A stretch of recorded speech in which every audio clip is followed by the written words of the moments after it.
राष्ट्रीय उच्च मार्ग 5 कालका शिमला गत रात्रि 1 बजे के लगभग भारी वर्षा और भूस्खलन के कारण सुबह लगभग 1 बजे तक यातायात बाधित रहा। इसके उपरांत अभी वाहनों की आवाजाही रुक रुक कर चलती रही।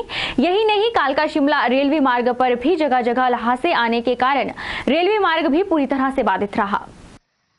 लंबे जाम के कारण मरीजों सहित हजारों वाहन लंबी कतारों में देखे गए। यही नहीं, आगे निकलने की चाहत में जाम और अधिक बढ़ता गया। कालका शिमला रेलवे मार्ग पर इन दिनों रक्षाबंधन के त्योहार को लेकर इजाफा हुआ है।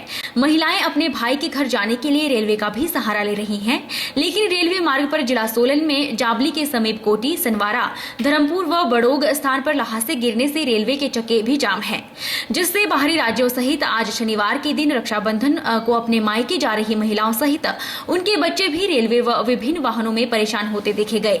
भूस्खलन के कारण आम जनजीवन पर इसका खासा असर देखने को मिला। वहीं पुलिस अधीक्षक मोहित चावला ने भूस्खलन के बारे में जानकारी देते हुए कहा कि बीती रात्रि को हुई भारी बरसात के कारण एनएच पर परवाणु से लेकर धर्मपुर तक विभिन्न स्थानों पर भूस्खलन के कारण पत्थर व मलबा आ गया था, जिसकी वजह से करीब 3 से 4 घंटे यातायात बाधित रहा, लेकिन अब यातायात को सुचारू रूप से कर दिया गया है। जो आज नेशनल हाईवे थोड़ा चोक हुआ अर्ली मॉर्निंग रेंज की वजह से और लैंडस्लाइड की वजह से हुआ है। पुलिस की प्रेजेंस सुबह से ही थी। ट्रैफिक को रेगुलेट करने में तकरीबन 1.5-2 घंटे का वक्त लग गया। उसके बाद इसको डबल लेन शुरू कर दिया गया है, क्योंकि जो 3 थाना क्षेत्र परवाणु से लेकर सदर तक पड़ते हैं, इनके एसएचओज अपनी टीम के साथ ऑलरेडी स्पॉट्स पे हैं। हमारे डीएसपी ट्रैफिक और एडिशनल एसपी और डीएसपी हेडक्वार्टर भी स्पॉट पे ही हैं, ट्रैफिक को रेगुलेट और मॉनिटर कर रहे हैं। शनिवार को सुबाथू में लोगों को भारी मुश्किलों का सामना करना पड़ा। सुबाथू कुनिहार मार्ग पर कहीं पर लोक निर्माण विभाग के डंगे टूटे तो कहीं पेड़ गिरने से रास्ता बंद हुआ। एक और जहां कैंट में लोगों की दुकान पर घरों में पानी घुसा, वहीं इस बरसात से भारतीय स्टेट बैंक को भी भारी नुकसान झेलना पड़ा। लोगों का कहना है कि बरसात ने कैंट के विकास कार्यों की पोल खोल कर रख दी है। पार्षद की माने तो इसमें ठेकेदार की कमी है। उन्होंने कहा कि सीईओ को इसकी जानकारी दी जाएगी। यहाँ पर रात को बारिश, नाला ब्लॉकेज होने की वजह से अंदर इतना पानी भर गया कि मैं पूरी रात इसकी साफ सफाई करता रहा। थोड़ा हालात अभी सामान्य हो गए और नीचे चेस्ट में भी इतना पानी था कि मैं पूरी रात उसको निकालने में ही बिजी रहा। बारिश की वजह से जो ब्लॉकेज होने के कारण पानी जो है हमारे ऊपर हॉल पे भी भर गया और कुछ ब्लॉकेज होने की वजह से यहाँ आगे से वो पानी डाइवर्ट होकर सारा हमारे चेस्ट में घुस गया है। यहाँ पे 5-6 इंच पानी चढ़ गया था। ये तो इनकी हिम्मत है कि इन्होंने पूरी रात जो है बाल्टियों से पानी निकाल के फेंकते रहे। अभी भी आप निशान देख रहे होंगे, काफी ऊंचाई तक हैं। अब जब पूरा जायजा तो तभी पता चलता है कि हमारे चेस्ट के अंदर भी पानी घुसा होगा, जब हमारे जो गैस अधिकारी जो आएंगे तभी ये खुल पाएगी। सोलन के कथेड़ में नेशनल हाईवे के किनारे अस्थायी रूप से सेब मंडी चलाई जा रही है। यहां करीब 1 से 1.5 लाख पेटियां अब तक पहुंच चुकी हैं, लेकिन बारिश के कारण यहां कच्ची मिट्टी दलदल में तब्दील हो गई है। विभाग की लापरवाही व अनदेखी के चलते अड़हातियों और सेब ढुलान में लगी गाड़ियों के लिए मुसीबत का सबब बनी हुई है, जिससे बागवानों और व्यापारियों का मंडी तक पहुंचना ही मुश्किल हो गया है। ट्रकों का मंडी में पहुंचना व बाहर निकालना चालकों के लिए सिरदर्द बना हुआ है। रोजाना मंडी में 10 से 15 गाड़ियां दलदल में फंस रही हैं, जिन्हें दलदल से बाहर निकालने के लिए क्रेन या जेसीबी वाले 1500 से 2500 रुपए तक वसूल रहे हैं। सुविधाओं के अभाव में सेब मंडी में आने के लिए व्यापारी, चालक और ट्रांसपोर्टरों आनाकानी करते हैं। इससे यहाँ का कारोबार भी प्रभावित हो रहा है। सोलन मंडी का बहुत माड़ा हाल है।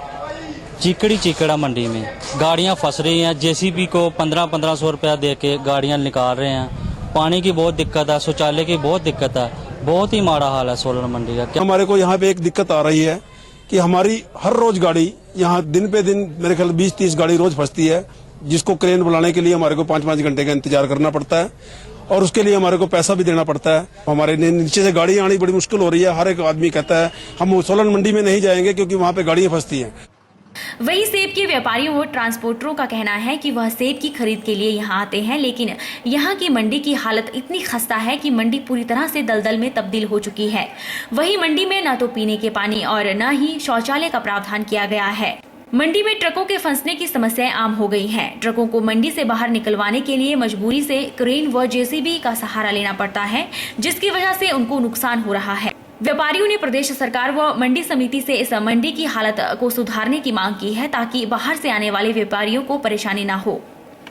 इसके अंदर लाखों करोड़ों रुपए का टर्नओवर हो रहा, इतनी सेब आ रही, इतनी हम सब व्यापारी लोग इतना महंगा माल खरीद रहे, लेकिन मंडी की हालत इतनी बुरी है कि पूरी हमारी गाड़ियां फंस रही है। हर गाड़ी निकालने के लिए हमको 2-2 हजार रुपए जीसीबी वालों को देना पड़ रहा है। इतना पूरा मंडी में पूरा कीचड़ हो गया, पूरी मट्टी हो गई। कोई मंडी का बराबर सिस्टम नहीं है, कोई हमारे व्यापारियों के लिए कोई सुविधा नहीं है मंडी के अंदर। वहीं सोलन मंडी समिति के सचिव प्रकाश कश्यप का कहना है कि नेशनल हाईवे के किनारे अस्थायी रूप से सेब मंडी चलाई जा रही है। यहां कच्ची मिट्टी और बारिश का पानी खड़ा होने से कीचड़ हो गया है। उन्होंने कहा कि मंडी समिति को सेब मंडी के लिए जमीन मिल गई है और जल्द ही इसका निर्माण भी शुरू हो जाएगा। इसके बाद यहां पर सभी सुविधाओं से लैस आधुनिक मंडी तैयार की जाएगी, जिससे लोगों की सभी शिकायतें दूर हो जाएंगी। देखिए, ये तो बिल्कुल स्वाभाविक है। मंडी अभी हमें 1 महीना पहले हमें ये भूमि स्थानांतरित हुई है। पहले ये भूमि हिमाचल प्रदेश सरकार के पास थी, उनका स्वामित्व तो वहीं था। अब हमारे पास ये चेंज हुई है तो 1 महीने में जितनी सुविधा हमने भूमि को समतल किया है, यहाँ मिट्टी भी छाई है और यहाँ मूलभूत सुविधाएं हमने टॉयलेट बनाए हैं, पीने के पानी की सुविधा और बिजली की हमने सुविधा दे दी है। और जैसे जैसे ये मिट्टी कम्पैक्ट होती जाएगी और अगला सीजन जो आएगा तो हम इससे और ज्यादा बेहतर सुविधा देंगे, क्योंकि इस वक्त हमारे पास काम करने के लिए बिल्कुल भी समय नहीं है, जब क्योंकि भूमि उस समय हमें मिली है जब सेब का आना लगभग शुरू हो गया था। अपनी एक सूत्रीय मांग को लेकर आज नाहन में राष्ट्रीय प्राथमिक शिक्षक संघ के बैनर तले दर्जनों शिक्षक सड़कों पर उतरे। शिक्षकों ने जिला उपनिदेशक शिक्षा कार्यालय से लेकर जिला उपायुक्त कार्यालय तक रैली निकाली और उपायुक्त के जरिए सरकार को मांग पत्र भेजा। शिक्षकों की मांग है कि सरकार पुरानी पेंशन योजना को तुरंत बहाल करे ताकि कर्मचारियों को इसका लाभ मिल सके। सरकार ने 2003 के बाद पेंशन योजना बंद कर दी है, जिसका कर्मचारी विरोध कर रहे हैं। शिक्षकों ने चेतावनी दी है कि यदि इस मांग को पूरा न किया गया तो शिक्षक संघ आगामी 5 सितंबर को शिमला और 5 अक्टूबर को दिल्ली में धरना प्रदर्शन करेंगे। वहीं संघ ने यह भी ऐलान किया है कि यदि हिमाचल सरकार मांग को पूरा करती है तो आगामी चुनाव में शिक्षकों का खुला समर्थन कांग्रेस सरकार को रहेगा। ये जो धरना है ये न्यू पेंशन स्कीम के खिलाफ है और ये AIPTF के आह्वान पर पूरे प्रदेश और पूरे देश में आज जिला स्तर पर हो रहा है।